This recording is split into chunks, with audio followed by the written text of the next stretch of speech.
Hey guys, what's going on? RetroGamer here, and today I'm coming back with my next review for you guys, featuring the Sega Genesis, released in 1990. The Sega Genesis hit the shelves, and as you know, the Super Nintendo was the big competitor against the Sega Genesis. Before the Super Nintendo was released, Sega used the slogan, Genesis does what Nintendo don't, because the Nintendo, or the NES was still out, and they didn't have the Super Nintendo yet, and this thing played 16-bit graphics. That was their big thing. But when Super Nintendo hit the shelves, they used another slogan, as you saw in my Super Nintendo review, blast processing. They used the term blast processing because they claimed that the Sega Genesis was faster than the Super Nintendo. And it is faster by just a bit, but they had a good reason for that, especially some of the games that were with it. I'll get to that in a minute. But, Sega Genesis, as you can see, this is the Model 2, which is a lot smaller than the Model 1. The Model 1 has 4 controller ports, and has like a volume slider on here, on it. It would, like a headphone jack, and it was big, but it had a lot of stuff on it. I would like getting that one again, but if you're looking for more a size for like your shelf, I would go with Model 2, even Model 3, because Model 3 is even smaller than this. I think it'd be like probably like this. Yeah, it's small, Model 3. But anyway, Sega Genesis. Looking at it, you have the 2 controller ports right here. You see power and reset. The light that'll be on, Sega logo. Dust cover / cartridge slot.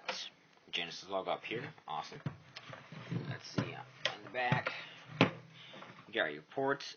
The only thing about the Genesis, I don't know if it's on the Model 1 also or Model 3, but the Model 2 I have, you have to do RF, no, not RF. It's where you hook up cable usually. You have to do it that way. It's not RCA compatible.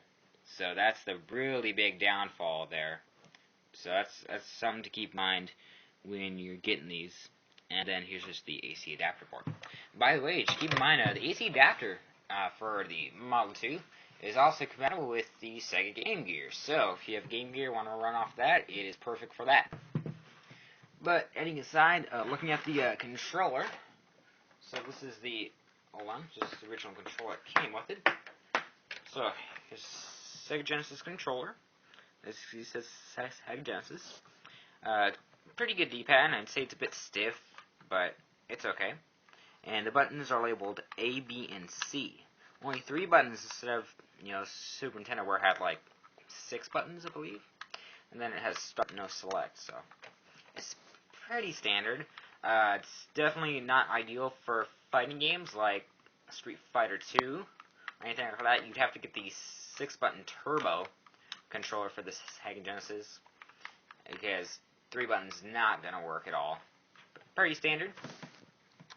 It's fair enough. It works most games. Here's the plug-in area. Pretty fair. The Sega Genesis also has an amazing library of games. Most you know as the Sonic the Hedgehog series, like Sonic 2. That's one of the reasons why the Genesis has to be fast, because Sonic 2 is really fast. Then you also had like Sonic Spinball, Sonic and Knuckles, great game. Sonic 3, Cool Spot, which is awesome. Bonanza Brothers, which is another awesome game. And just many others. I mean, games with this. It had just an amazing, awesome library. Also had a lot of good fighting, like arcade games, like what was that game, like Alien something? Yeah, I don't know. Anyway, but honestly, I would definitely recommend this system to anyone. Even though I'm a huge Nintendo fan, I also love this Sega Genesis. I don't think it's really too expensive to get. It's pretty fair, pretty average for price range, pretty affordable. But all around a great system, great library, and just a great game console. So guys, it's been RetroGamer. If you liked this video, please leave a like, comment, and subscribe. And stay tuned for more reviews. See you guys then.